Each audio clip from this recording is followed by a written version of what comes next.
Hi, these comments are for GA, and I am Michael, the founder owner and the materials writer for all of your lessons at the 7-step system to pass the TOEFL IBT, and you are my newest student in my online TOEFL course.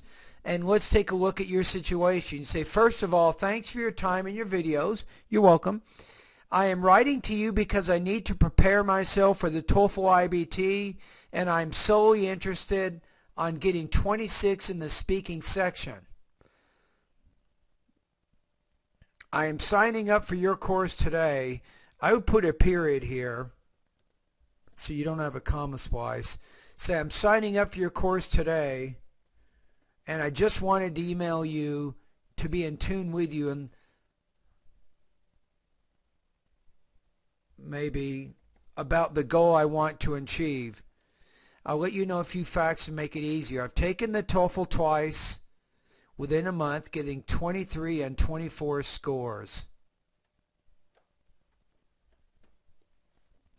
I've been practicing alone, but since I did not reach 26, I feel I need feedback from a native speaker so that I could really get my mistakes. I'm currently living in Dubai.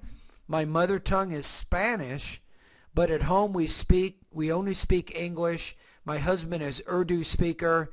My pronunciation, excuse me, I can say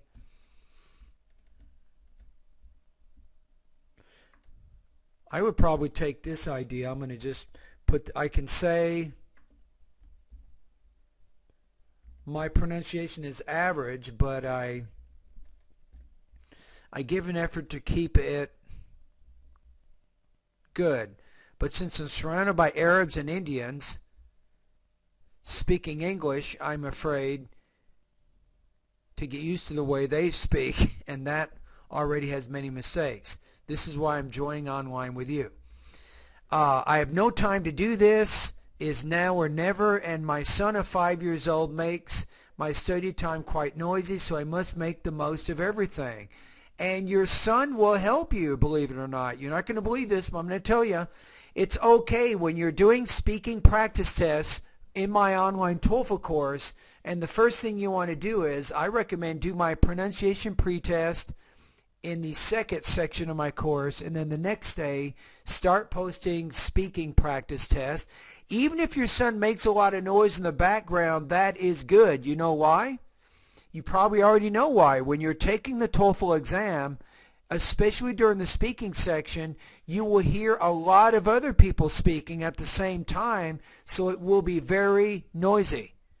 Yet you're having your headphones on and you still need to concentrate even though you have a lot of distractions. So it's okay, and I have no problem with that. So when you're doing a practice test, if your son's speaking in the background or whatever, it doesn't matter. It will help you prepare for the exam. You say, other thing I want to share with you, I've not booked yet for my new TOEFL, so I guess I've got to do that around the second week of your course. I hope to reply soon. I'm signing up now on your website. Yes, you are. And I got your message. I've already sent you your username and your password.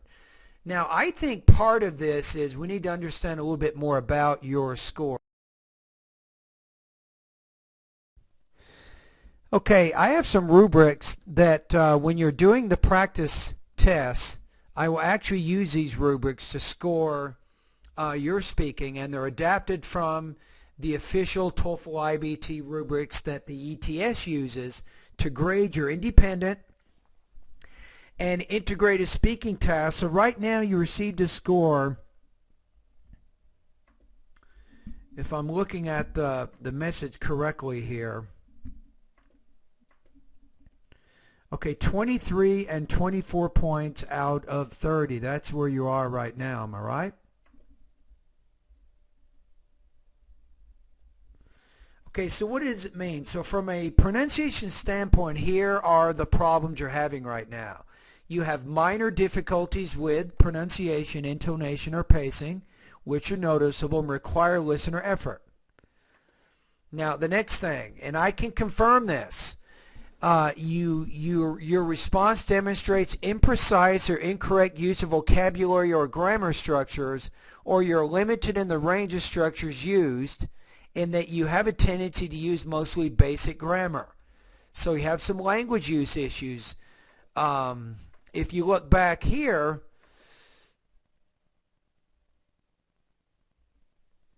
this is more of a writing thing. You say, I hope to receive a reply soon. Then you might put here, so I'm signing up now on your website. So you have some problems when you're writing with what's called sentence structure. So I'm assuming that if you have some problems when you're writing, you also have these problems when you're speaking. And your score of 23 to 24, I think, affirms that idea. Okay, now, the next thing you want to take a look at is topic development. So the development of your response is limited in that you need to more fully explain your ideas and use more details to support your generalization. Sometimes relationships between ideas are not immediately clear. So your score of 23 to 24 means you're having some pronunciation, language use, and topic development problems that you need to solve, right? Now let's take a look at the integrated speaking rubrics, and you're going to find some patterns. You'll see there are some patterns in the problems you're having in the independent speaking. There's also problems here, the same thing here, 23 to 24. You have minor difficulties with pronunciation, intonation, or pacing. You have what's called imprecise or incorrect use of vocabulary or grammar.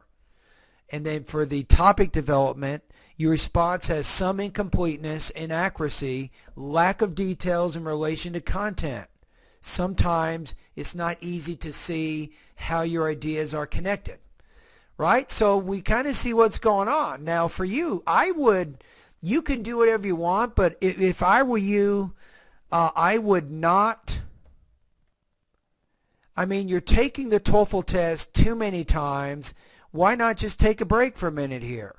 You say, I got to do that around the second week of your course. Why do you have to sign up for the TOEFL test around the second week of your course? How do you know if you will have solved all of the problems you need to solve by the time your TOEFL test comes around? So my advice is simple, is start posting speaking practice tests on my website. Let's see how you're doing. Start reviewing the lessons and studying things in my course. You should also do the pronunciation pretest in the second section of my course. That's also going to be important.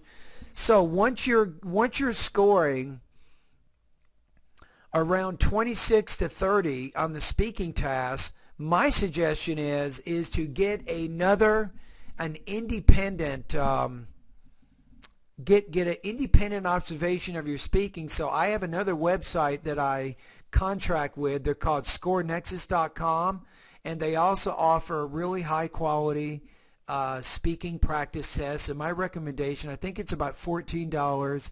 I recommend once you've done my course for a few weeks and you feel really confident in your speaking, then take a speaking practice test from these guys from scorenexus.com. You will do all 6 speaking tasks, and then they will average them all together. Then they will give you a subtotal and tell you how close you are to 26. So if they confirm what I'm telling you, that your speaking is also close to 26, then you can book your next TOEFL exam. That's what I would do. So instead of paying $200 and taking another TOEFL test, a TOEFL exam, only to find out your score is still 23 or 24, you can make a modest investment, I think, of about $14 and get a practice test scored from my companion website. That's what I would do. All right? But you can do whatever you want, right? So anyway, I'm looking forward to hearing from you. You did get my email now, I think, and you now have your username and your password. So there's 2 things now. First of all, take the pronunciation pretest and let's see how you do there. Secondly, beginning tomorrow and the next day, start posting independent and integrated speaking practice tests. Now, my general rule is 1.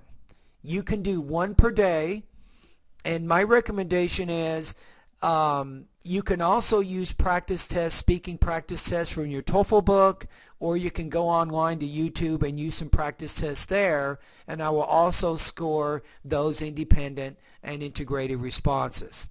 As long as you're one of my students, that's what I'm going to do. So you're paying me to give you feedback, to tell you what you need to do to improve, and I'm giving you too many suggestions here. I apologize. I also recommend that you start keeping a speaking journal, a notebook, and in the speaking journal focus in 3 areas. I'm going to start giving you comments as it relate to pronunciation, so you can take down whatever notes that I tell you about that. You can write those down in that part of the speaking journal. You can also have a language use part of your journal, and that's where you start writing down any comments I'm giving you about vocabulary and grammar. A lot of times when you're speaking, I will correct you. I will offer different ways of saying the same thing but in a more accurate or a more natural fashion, and you can take notes and start writing down those suggestions into the language use part of your journal. Finally, your journal should also include some space for comments about your topic development. That means how you're organizing and developing your points. Does that make sense? So now or never. So just like you said, it is now or never. So we can do this. Now, I'm not sure if we can do it in 30 days, but I promise you this, is I will help you as long as you need in order for you to reach that goal. It may take 1 month. It may take 3 or 4 months. Everybody is a little bit different when it comes to reaching 26, but I will be here for you to help you reach that goal. All right?